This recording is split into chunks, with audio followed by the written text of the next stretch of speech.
Fala galera, sejam todos bem-vindos aqui à Nova Concursos. Eu sou o professor Fábio Augusto, professor de informática. Hoje nós vamos falar de um assunto importante que é mensageria eletrônica. Vamos lá, acompanha comigo aí na tela. Mensageria eletrônica. Antes de mais nada, eu sempre deixo para vocês os meus contatos interativos. Qualquer dúvida que você tiver a respeito do conteúdo de informática, você pode me procurar. Se você ainda não conhece o meu trabalho, você pode me seguir lá no Instagram, ver como que é a dinâmica das aulas também, se inscrevendo no meu canal no YouTube. Qualquer dúvida, sugestão ou elogio, você também pode mandar mensagem para mim no WhatsApp, que eu vou ter o maior prazer em responder. Beleza? Então vamos lá.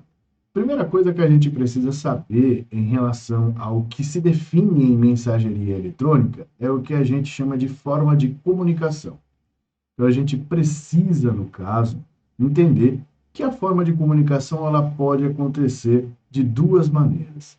Então a gente pode definir que mensageria eletrônica é justamente a forma como a gente utiliza para nos comunicarmos, né, através de mensagens. E essas mensagens elas podem ser de forma síncrona ou assíncrona. Então, aqui, ó, síncrona ou assíncrona. Quando que a gente tem uma comunicação síncrona? A comunicação síncrona é aquela comunicação quando o emissor está em contato direto, ou seja, existe ali uma conversa em tempo real, né? Então, geralmente a gente tem isso quando nós falamos em chats, né? Quando a gente vai falar através de um chat, a comunicação ela vai acontecer em tempo real. Então, as pessoas estão ao mesmo tempo online, né? Isso também está presente na nossa ligação telefônica, né? Comunicação telefônica, e também através dos aplicativos que a gente tem hoje em dia, que estabelece a ligação direta, né? Que a gente fala, né? Que a gente fala de on demand ali, naquele momento, tá? Então, isso é o que a gente define do que vem a ser uma comunicação síncrona. Agora vamos ver a assíncrona. Assíncrona é quando o emissor envia uma mensagem ao receptor e esse não necessariamente recebe no mesmo momento. Ou, se recebe, ele não vai ver a mensagem naquele momento, tá? Então, um exemplo claro de comunicação assíncrona é o e-mail, né? Então, quando você recebe um e-mail, esse e-mail, por sua vez, ele não tem um contato direto, não tem ali uma comunicação direta, tá? Um outro exemplo que a gente tem ali, inclusive, de comunicação assíncrona, como a gente já viu ali, fórum de discussão, o uso do correio eletrônico, propriamente dito, né? Até mesmo o próprio WhatsApp, viu, gente? Então, eu coloquei assim para você, ó, o próprio WhatsApp, por exemplo, embora a gente esteja numa conversação instantânea, que é a conversação síncrona, a gente pode trocar mensagem de texto ou mesmo fazendo ali, no caso, uma ligação telefônica, ele já está trabalhando de forma síncrona. Mas eu posso mandar uma mensagem para o usuário e esse usuário estiver fora, né, está desconectado. O que vai acontecer? Nós temos uma comunicação assíncrona. É aquela história. Eu estou aqui dando aula para você e você manda uma mensagem para mim. Eu vou responder para você naquele momento? Eu vi a mensagem? Não. Então, o que, que aconteceu com aquela mensagem? Aquela mensagem ela foi síncrona ou assíncrona? Foi assíncrona. Por quê? Porque a gente não tem as duas pessoas online naquele momento para poder trocar as informações. Beleza? Então, esse é o conceito principal entre o que a gente chama de comunicação síncrona e assíncrona. Síncrona. A conversa ela é totalmente on demand, ou seja, naquele momento. Então, eu consigo ver as pessoas, ver em aspas, né, as pessoas interagindo. E assíncrona não há interação. Fechou? Então, continuando, agora a gente segue e vê ali alguns exemplos de questões do que pode ser cobrado em prova sobre este assunto, né? Então, olha lá. O serviço de mensageria instantânea é comumente utilizado: A. Para chat. B. Para publicação de páginas nos provedores de conteúdo. C. Como substituto do endereço de e-mail. D. Para navegação na web. E E. Como instrumento de busca e pesquisa na internet. Mas a questão aqui ela está relativamente fácil, né? A partir do momento que a gente lê o termo mensageria instantânea, mensageria eletrônica, a gente sabe que ele vai ser utilizado para a comunicação através do quê? Do chat. Mata a questão. Agora, B, para publicação de páginas dos provedores de conteúdo não tem nada a ver com mensageria eletrônica. Um substituto de endereço de e-mail também não, né?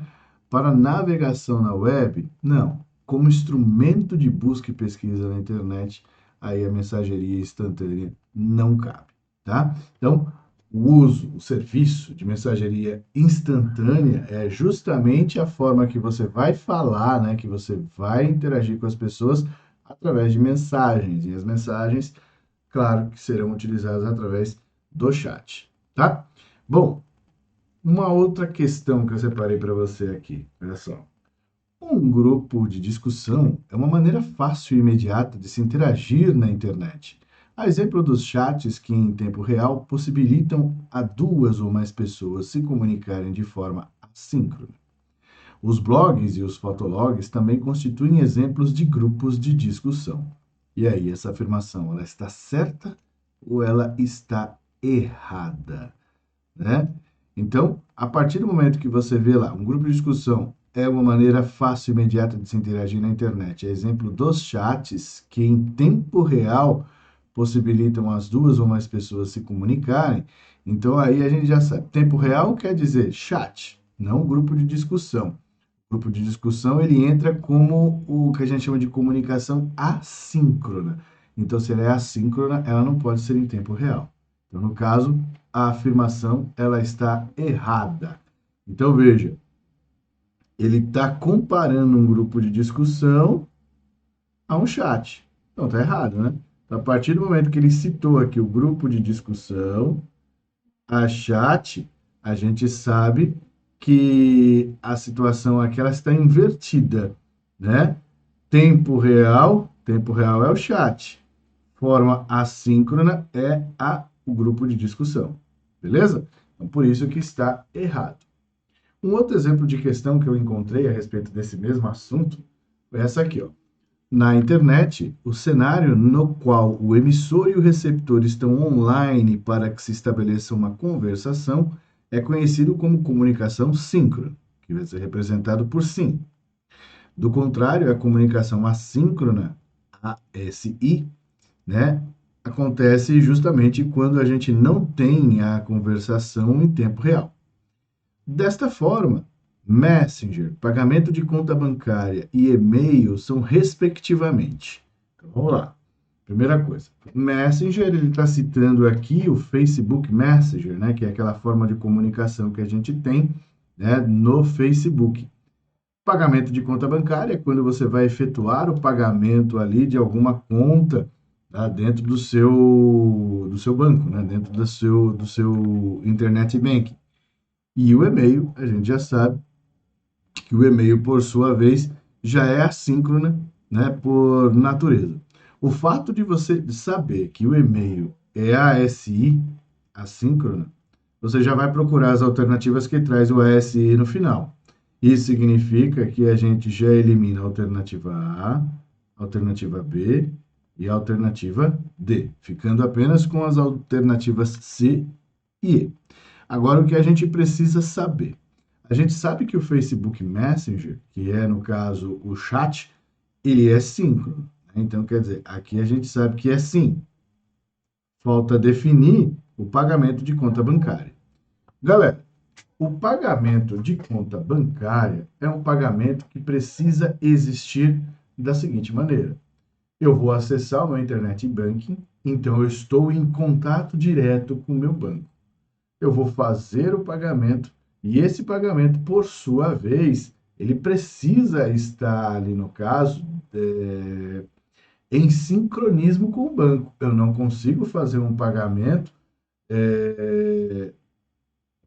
seja sem estar em contato diretamente com o banco. Eu até posso programar esse pagamento, mas aqui ele não está citando que é um pagamento programado. Ele está falando pagamento de conta bancária. Pagamento de conta bancária é eu abrir o banco e vou efetuar o pagamento.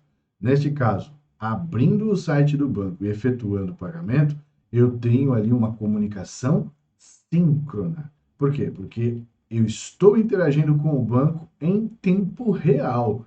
E o pagamento, ele é em tempo real. Na hora que você faz o pagamento, o débito é feito na sua conta, não é isso? E aí, automaticamente, seu saldo já é atualizado. Então, isso daí é algo que está sincronizado.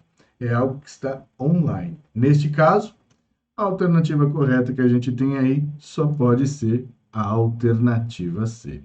Beleza? Então lembre-se, olha só, o que é síncrono?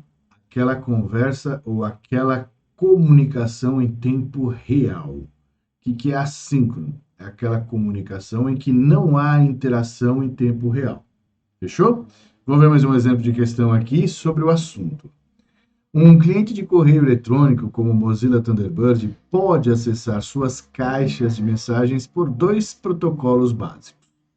O protocolo realiza o sincronismo entre o cliente e o servidor de e-mail, replicando as ações de leitura ou troca de diretório no servidor e permitindo que as mensagens sejam guardadas tanto na máquina local quanto no servidor.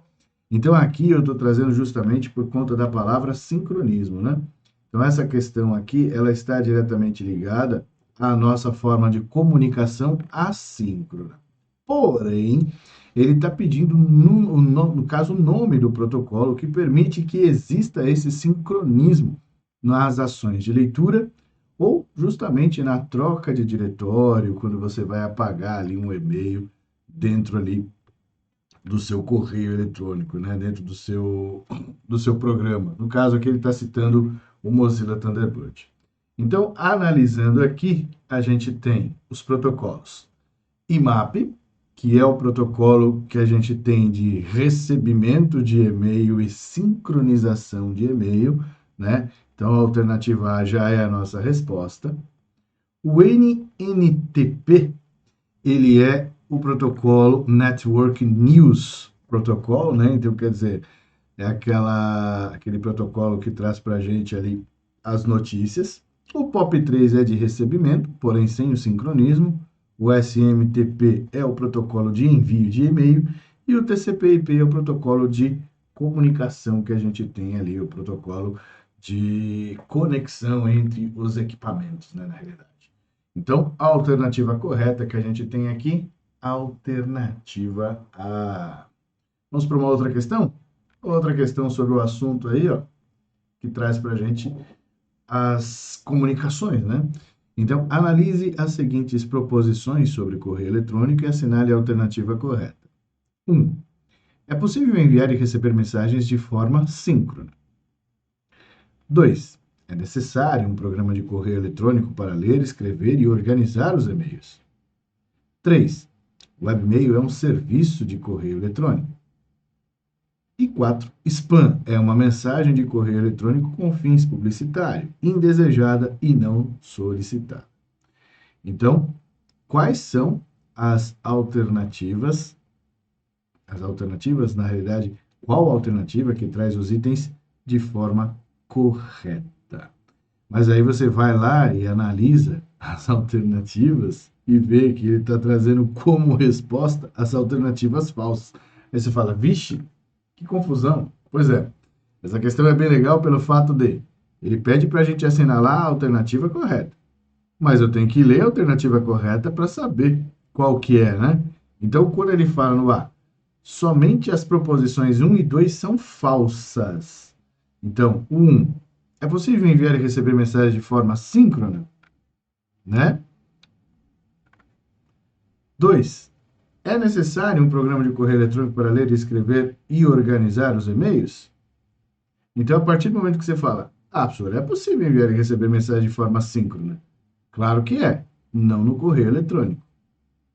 No correio eletrônico, não. Então, esse cara aqui está errado, certo? Então, item 1 está falso.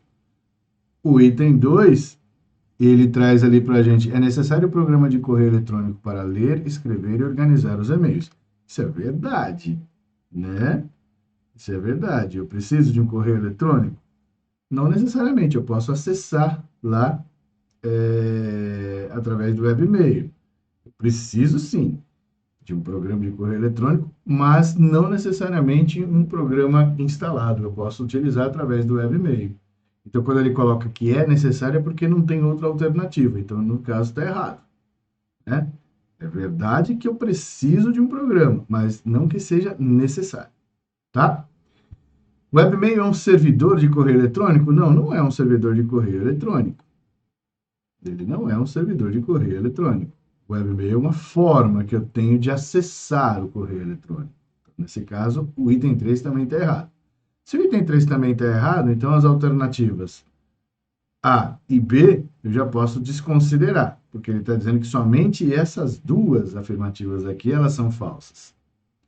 O item 2, a gente sabe que está falso, mas e o 4? Vamos ver o 4 aqui, ó. Spam é uma mensagem de correio eletrônico com fins publicitários indesejada e não solicitada. Isso aqui está correto. Isso é o spam. Então não pode ser C. Sobrou D e E. O item 1 está errado? Tá. O item 2 está errado? Tá. O item 3 está errado? Tá. E o item 4? O item 4 não está errado. Então, portanto, alternativa correta, alternativa B. Beleza, galera? E agora, mais uma questão que eu separei para você que envolve aí justamente o termo mensageria eletrônica que envolve correio eletrônico. Olha lá. Quanto às ferramentas e aplicativos de navegação e de correio eletrônico, analise as afirmativas abaixo. Dê os valores verdadeiro V ou F, né? E assinale a alternativa que apresenta a sequência correta, de cima para baixo. Enquanto o protocolo SMTP é para envio, o POP3 é para receber e-mails. Certo ou errado? Não, tá certo. É isso mesmo. Ele diz que é o único, mas ele é para receber. Tá certo. O de baixo, o correio eletrônico é tipicamente uma ferramenta de comunicação síncrona. Não, não é síncrona. Você já aprendeu que o correio eletrônico ele é assíncrono. Então, não pode ser verdadeiro, é falso. E o IP, que quer dizer Internet Protocol, possui atualmente somente as versões IPv4 e IPv6. IPv4 é a geração de endereços de IP que foram gerados para até uma determinada quantidade de equipamentos, né, e conexões oferecidas e que chegou ao seu limite de capacidade. E o IPv6 já é a nova versão, né, não tão nova assim, porque ele já foi pensado numa possível situação em que o IPv4 não suportaria a quantidade de conexões presentes. Então, criou-se o IPv6, trazendo uma expansão maior ali, que pode comportar não só toda a humanidade, mas também a quantidade de equipamentos existentes para cada indivíduo, né? Então, neste caso, a alternativa correta que a gente tem é a alternativa A, que traz ali verdadeiro, falso e verdadeiro. Beleza, turma? Então, olha só, nós vimos então os conceitos de mensageria eletrônica. Vimos que mensageria eletrônica ela traz para a gente o conceito de mensagens através de aplicativos que você pode ter aí no seu celular, que você pode utilizar através do seu computador. E essas conversas, né, essas mensagens eletrônicas que a gente pode trocar, essas comunicações podem acontecer de maneira síncrona ou assíncrona. Lembre-se que síncrona é quando estabeleceu-se uma comunicação online, onde há, ali no caso, a interação, e a comunicação assíncrona é justamente o contrário, quando não temos ali a comunicação apresentada. Beleza? Comunicação online, ali no caso, em tempo real apresentada. Fechou? Beleza? Então, por hora eu paro por aqui. Um forte abraço para você e até a próxima. Valeu!